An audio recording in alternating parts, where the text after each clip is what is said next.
At the edge of a small town where the last row of street lamps ended, an iron gate stood between two stone posts. The gate was tall but not heavy-looking. Thin bars rose in smooth curves, and a simple latch rested at the center. Behind the gate, a garden spread out in careful shapes. Paths of pale gravel, low hedges trimmed into clean lines, and trees placed like calm markers. During the day, the garden looked neat and still, a place of ordinary greens. At night, the garden became something else, not with a sudden change, but with slow steps that followed the dark. The street outside stayed quiet. Shop doors were shut, windows were dark. The street lamps held steady light, and the iron gate held steady shadow. Beyond the bars, the garden waited without movement, as if the ground itself had decided to pause until the sky was fully dark. When the last blue of evening faded from the clouds, the garden's details began to shift in small ways. Leaves on the closest shrubs lifted slightly and settled again. A branch tip moved by a fraction, then held still. Along one flower bed near the gate, tight buds that had remained closed all day began to loosen. The change was gentle and quiet. It happened at the speed of dew forming on grass. The gravel path caught a thin shine under moonlight, and the shine made each stone look clearer. Shadows along hedge edges softened, then deepened again as a cloud drifted past. Inside the garden, the first pale blossom opened like a careful fold of paper. Its petals spread slowly until they lay flat and round. Another blossom followed beside it, then another, as though the garden had chosen a calm order for opening. A main path curved from the gate toward the center, where a round fountain stood. The path was made of flat stones set into gravel. Each stone was smooth and slightly uneven in shape, fitted close so the curves stayed clean. Under moonlight, the stones showed a soft silver edge, while the gravel between them stayed darker. As more pale flowers opened near the path, the stone edges looked brighter, not from their own light, but from the light they caught and reflected. Along the path border, tiny white blossoms opened close to the ground, forming small points like a dotted line. A low hedge beside them held a clean top edge, trimmed flat, and the hedge shadow fell onto the gravel as a straight, dark band. The path continued, and the garden's center drew closer, not by rush, but by steady, unbroken quiet. The fountain was made of pale stone, simple and round, with a wide basin and a low center column. The water inside was calm, barely moving, like a smooth, dark mirror. Moonlight rested on the surface in a soft oval that shifted when a breeze passed. Around the basin rim, a ring of plants rose from rich soil, and those plants held buds that waited through the day. Now, in the deeper night, the buds opened one by one. White petals spread first, then pale lavender, then a light yellow that looked almost cream under moonlight. The blooms leaned outward in different directions, making the ring look full and layered. Their reflections doubled them in the water, turning one ring into two. The fountain made no loud sound. If water moved at all, it moved in a thin, quiet slide along stone, then rested again. Along the far wall, small lanterns hung in iron brackets, spaced evenly from one end to the other. The wall was built from pale stone blocks stacked in neat rows. At night, the lanterns began to glow one by one. The flame inside each lantern was small and steady behind cloudy glass. Each lantern made a warm circle on the wall and a warm patch on the ground below. Between lanterns, shadow filled the spaces, making a repeating pattern. Glow, dark, glow, dark. Vines climbed parts of the wall, their leaves forming soft shapes that broke the lantern circles into gentle shadows. When a breeze passed, leaf shadows shifted slightly, then returned to stillness. The lantern light did not overpower the moon. It simply added warm color beside the cool silver, and the garden held both lights without conflict. Near the fountain, a wide bed held midnight blue flowers. During the day, the bed looked like a field of closed buds and dark leaves. At night, the buds opened in calm rows. Each flower faced upward, with petals that looked deep and smooth, darker than the sky, but edged with pale tips. The pale tips caught moonlight and made each blossom easier to see. The flowers opened at slightly different times, but the bed still looked orderly because the shapes matched. The centers of the blooms held a faint, lighter color, not bright, only a small change in tone. Together, the flowers formed a quiet surface, like a soft fabric spread across the soil. The bed moved slightly when air moved, a slow wave through petals and leaves, then still again. In one corner of the garden stood an old oak tree with a thick trunk and wide branches. Its bark showed long grooves and small knots, and its roots rose slightly above the soil near the base. During the day, the oak cast heavy shade. At night, the oak became a dark shape against the sky, its leaves forming a soft edge line. Under the oak, a circle of small night flowers began to open. Their petals were thin and pale, almost translucent. Moonlight passed through them, making them look like soft paper. The circle of blooms formed a gentle border around the tree's base, and the border grew fuller as more blossoms opened.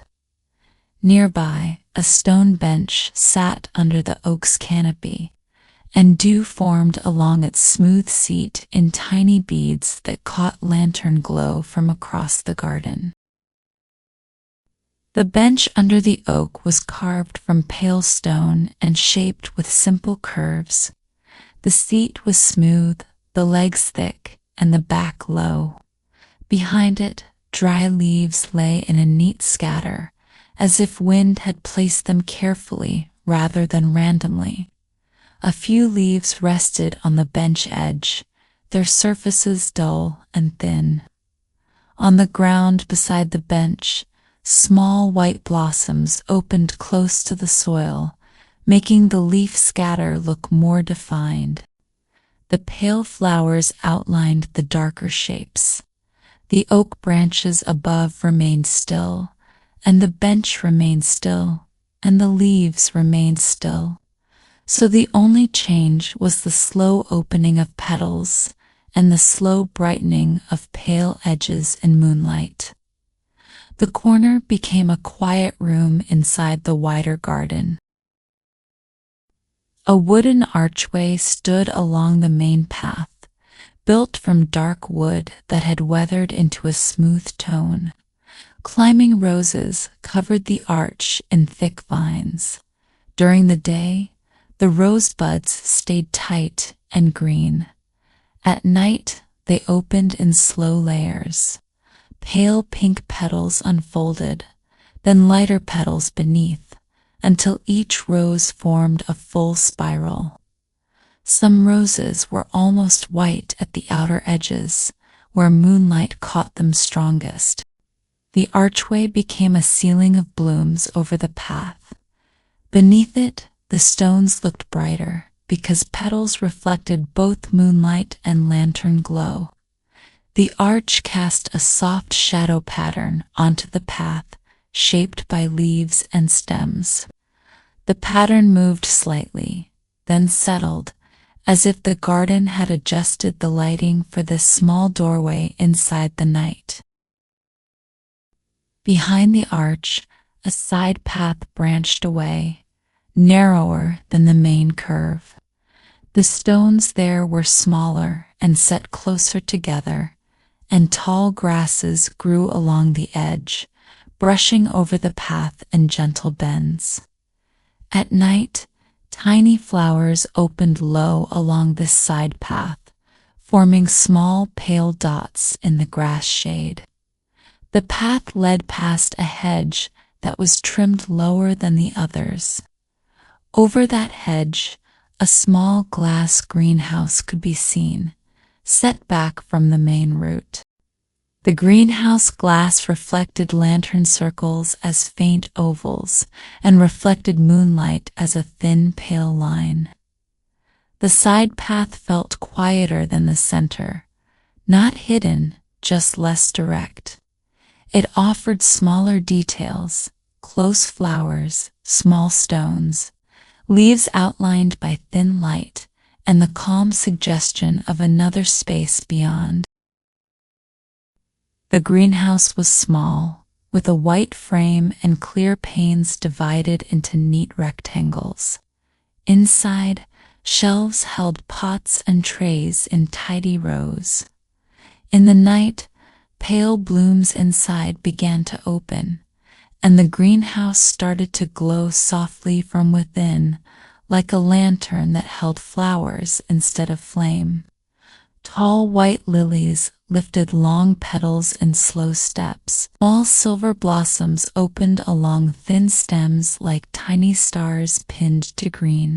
A few hanging plants near the top released clusters of pale flowers that dropped in soft arcs. The greenhouse stood calm and bright against the darker beds around it. Through the greenhouse glass, small labels could be seen stuck into pots. The labels were simple wooden sticks with neat writing, dark ink on pale wood. Some pots were round clay, some were metal tins, all placed in straight lines. A watering can sat on the floor near the back, its spout long and curved. Next to it, a small broom rested against the wall, bristles clean and dry. The shelves were made from dark wood, and the shelf edges were straight and even. As the night blooms opened, the greenhouse filled with pale shapes that looked soft in the warm interior light. The labels remained unread from outside, but their presence made the greenhouse look carefully kept, like a room where every plant had a place and a name. Past the greenhouse, the side path led toward a small pond. The pond water was darker than the fountain water, with fewer reflections, as if it held more depth. A willow tree leaned over the pond, long branches falling in thin lines. In the night, the willow leaves looked like a soft curtain. Around the pond edge, round white flowers opened in clusters, and their reflections appeared as twin circles on the water. When a small ripple moved across the pond, the circles stretched into ovals, then returned to circles as the surface smoothed. A few lily pads floated near the center, their surfaces matte, their edges clean. The willow branches touched near the waterline, but did not disturb it much. The pond remained quiet, holding pale blooms and dark water together in a calm balance. Near the pond, a short set of stone steps led down to a small flat landing at the water's edge. The steps were worn smooth, edges rounded. The landing was just wide enough for 2 feet and a small space beside. In the landing stone, a faint pattern was carved, a simple spiral that started at one corner and ended near the center. The spiral carving held a thin line of moisture, so it looked slightly darker than the surrounding stone. Small flowers opened along the step sides, pale and low, outlining the steps like a soft border. The pond water touched the lowest stone at times, then drew back, leaving a thin wet line that slowly faded. The steps and spiral remained, quiet and unchanged, as if they had always been part of the pond's edge. The garden wall near the pond showed small cracks between stone blocks. In those cracks, tiny vines grew and climbed upward in thin lines. At night, the vines opened very small purple flowers, each one no larger than a fingernail. They appeared like tiny marks along the stone, adding points of color to the pale blocks. When the lanterns along the wall glowed, the purple flowers looked richer for a moment, then softer again as shadows shifted. The stone blocks held the light in clean rectangles, and the small vines broke those rectangles into gentle patterns. The wall did not look like a hard boundary. It looked like part of the garden's design, a frame that carried lanterns, vines, and small blossoms in neat repetition. Beyond the pond, a bed of silver leaf plants spread in a wide patch. The leaves were long and smooth, and they reflected moonlight in soft bands. When the breeze passed, the leaves moved together like a slow wave, then settled flat again. Between the leaves, thin white flowers opened in straight lines, simple shapes with 5 petals each. The bed looked like a quiet sheet of silver, and white laid over dark soil. The silver leaves caught light easily, so the bed stayed visible even when clouds passed and the moonlight softened. The bed added a calm brightness to the far side of the garden. Without any sharp sparkle, only smooth reflection and simple repetition of leaf and petal. By this point in the night, many beds were open. The fountain ring was full of pale blooms. The blue bed held hundreds of upward faces. The rose arch carried layered petals overhead. The greenhouse glowed softly. The pond held reflected circles and lily pads. Lanterns along the wall made warm patches that repeated down the stone blocks. The garden had become a place of steady light and steady shapes. Change still happened, but it was slower now. A bud opening at the edge of a bed, a cluster of small flowers unfolding near a step, a leaf turning slightly to catch more moonlight. The garden moved in tiny shifts rather than big ones, like a clock that keeps time with small certain steps. Small points of light appeared above the bed's fireflies, drifting in slow arcs. They glowed softly, dimmed, then glowed again. Their movement was gentle and scattered. A few floated near the fountain ring and reflected faintly on the water surface as tiny moving dots. Others drifted near the rose arch, passing between petals and leaves like small traveling sparks. They did not flash sharply. They gave a low, soft glow that matched the lanterns and the pale flowers. The fireflies moved without pattern, yet their pace was calm, and their light added another layer to the garden's night design. Warm circles on stone, cool silver on leaves, pale petals under moon, and tiny drifting points that came and went. From above, the garden would look like a quiet map made of curves and circles. The main path curved to the fountain, and smaller paths branched toward corners. The rose arch marked one point like a gateway. The oak corner formed a dark canopy over pale flowers. The greenhouse stood like a small, bright block near the side path. The pond formed a dark oval with pale edges. Lantern circles repeated along the wall like a dotted line. Each part had its own shapes and textures, and each part stayed in place while the night moved across it. In the calm hour, the garden's design became clearer. Not a wild spread, but a careful layout, made to hold stillness and slow change together. Beyond the pond and greenhouse, the side path continued into another section where taller plants grew, forming a soft corridor of stems and leaves. The corridor was not dark, because pale blooms opened along the lower edges, marking the path with small light. Farther ahead, a second small fountain could be seen, not round like the center fountain, but long and narrow, like a stone trough filled with still water. Near it, a set of hanging lanterns waited among branches, unlit, as if meant for later hours. The garden's night had more rooms beyond this point, more beds, more small structures, more quiet surprises arranged in simple order. The path continued opening, deeper into the night.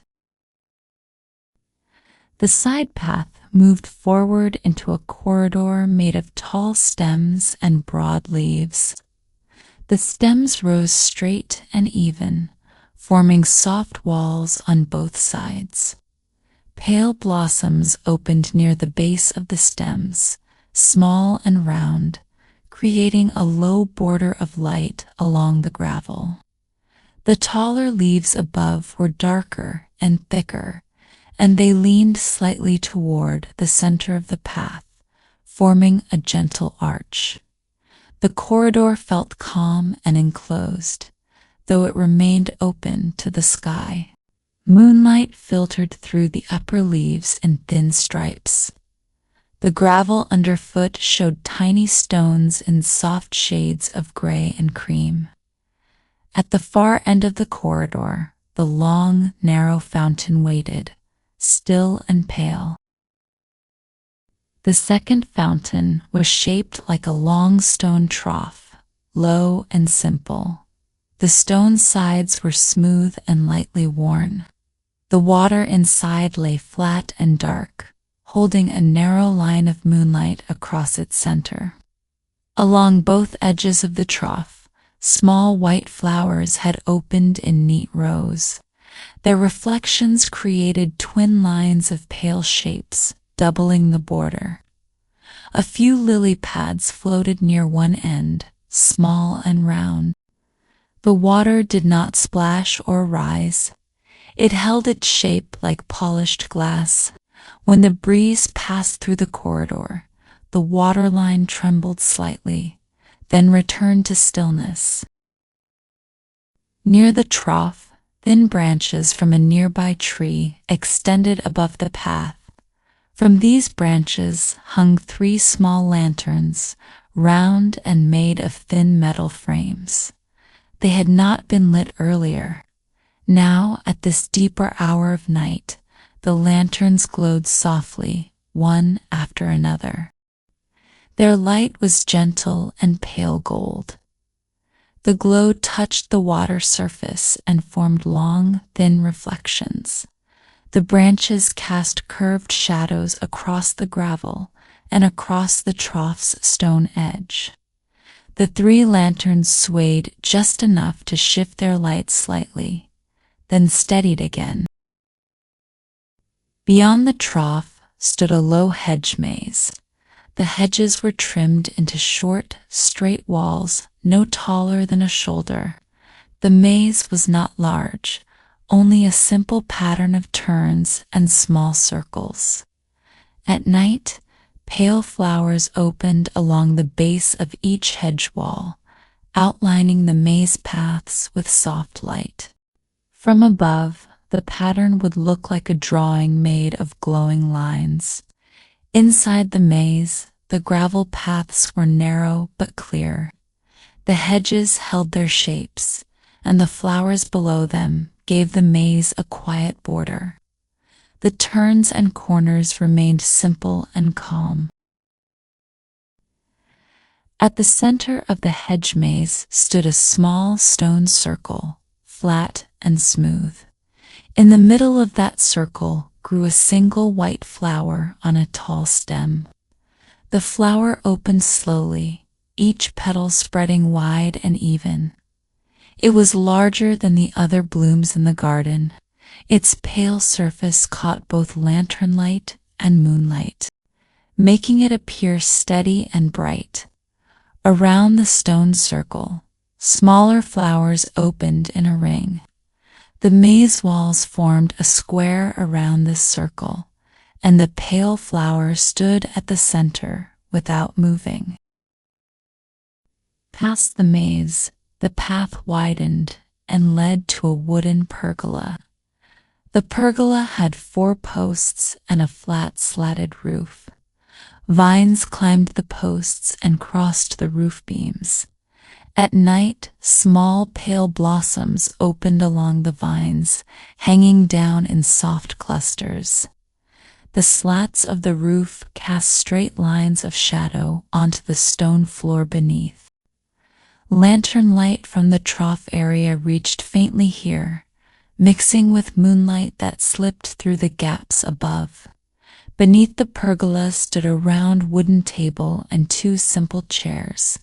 The table's surface was smooth, with faint grain lines visible in the glow.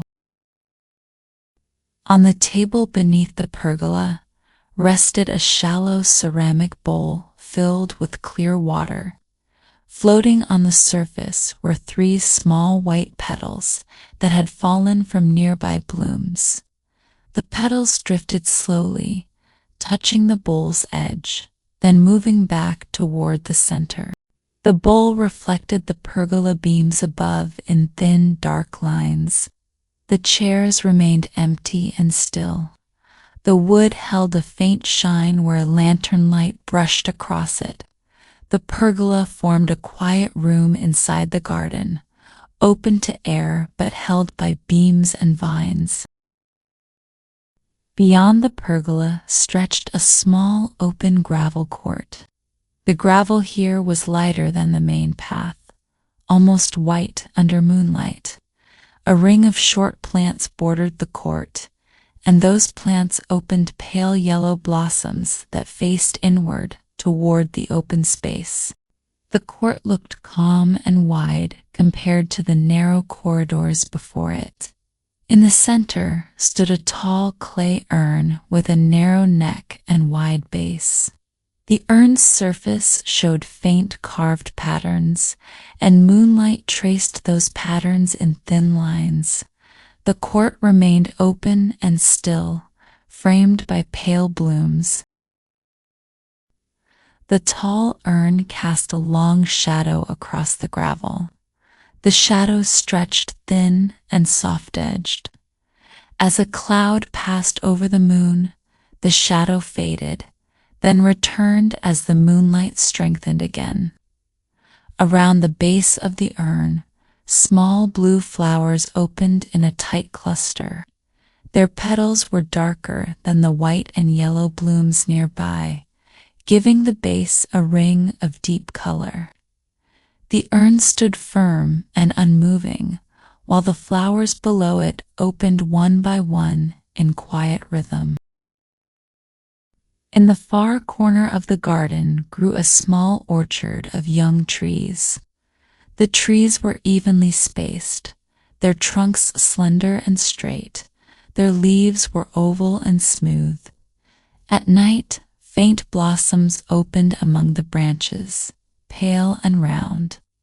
The blossoms were smaller than the roses, but just as steady.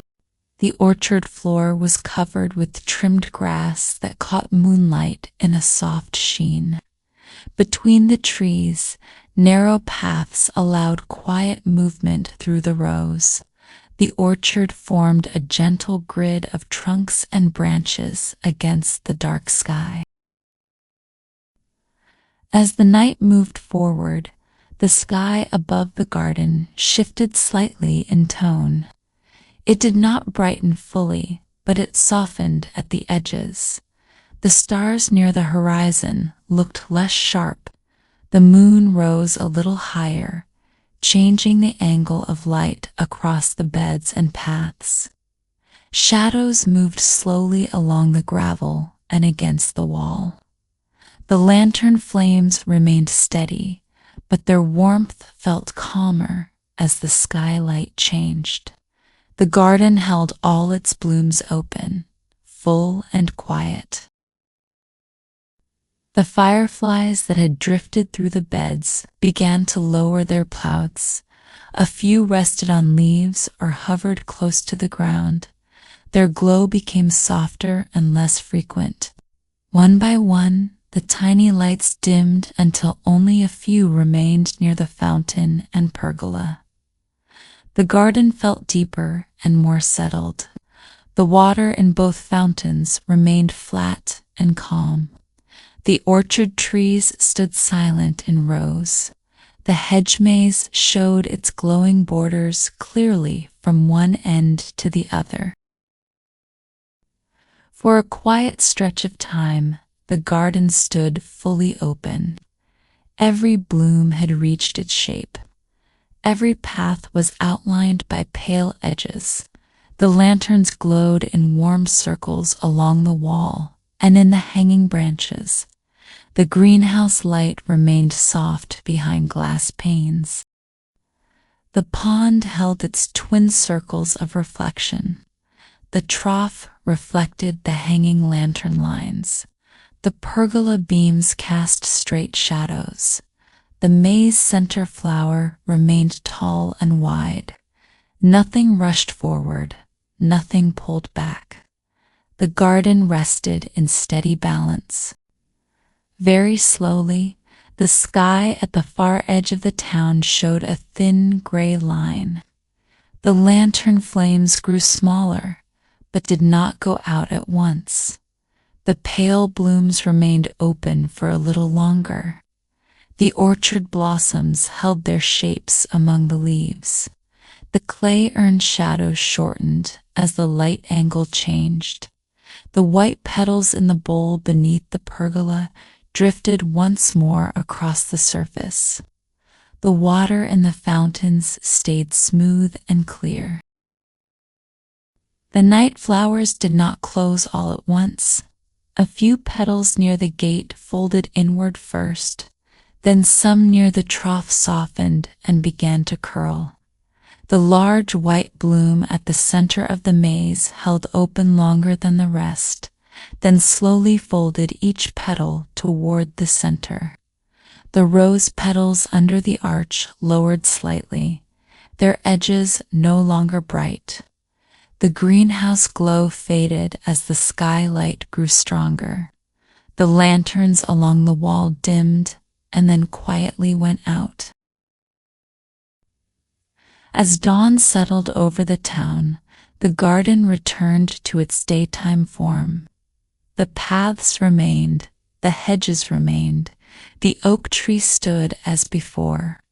The fountain water reflected pale morning light. The orchard trees showed only leaves and small closed buds. The maze looked neat and green without its glowing border. The pergola held vines without hanging light. The urn stood silent in the gravel court. The iron gate at the front caught the first sunlight along its curved bars. The garden did not vanish. It simply rested, waiting for another night when the blooms would open again in quiet order.